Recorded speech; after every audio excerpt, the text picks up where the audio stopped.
What's up? It's Joey here. Let's talk about the real estate market.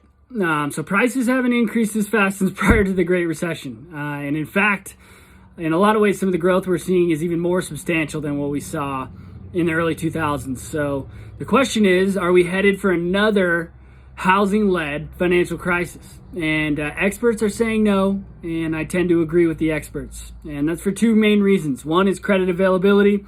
Two is housing supply. Prior to the recession, we extended credit to borrowers with bad credit scores, and we put them into products that were not ideal. After all, it was called the subprime mortgage crisis for a reason.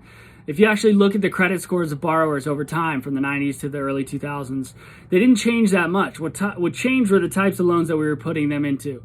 90% of these subprime loans that were originated during this time period contained interest rates that gradually increased over time. So what this meant was essentially the borrower is going to have to refinance at some point.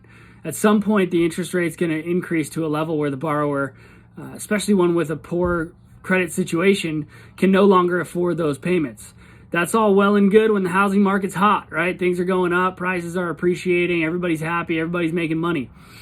But what happens when the economy starts to shift a little bit? What happens is lenders change their lending standards. The borrower who is anticipating being able to refinance can no longer refinance.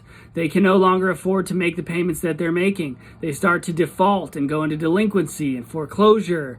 Houses get foreclosed upon. There's a flooding of housing supply onto the market, of distressed sales. And this sends the market into a free fall.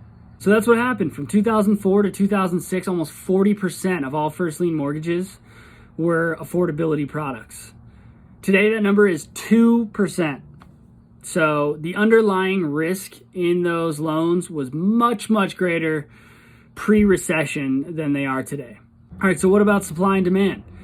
People are fleeing the cities, moving to the suburbs, snatching houses up like hotcakes. What's the deal there? Prior to the '08 recession, housing prices were climbing so fast that it incentivized a building boom and a massive flooding of new housing supply to the market.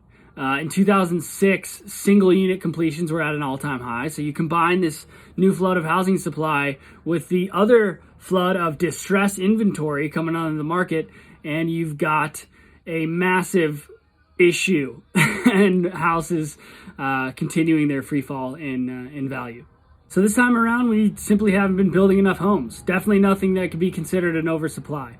And the number of already built existing homes on the market are at an all-time low. We've never had less inventory on the market for sale than we do today. So it's not just that credit standards are better, it's that we don't have the same oversupply issues we had in the recession.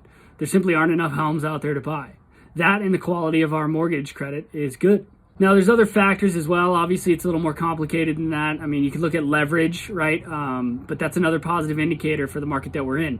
The total outstanding mortgage debt nationwide versus the total value of homes in the U.S.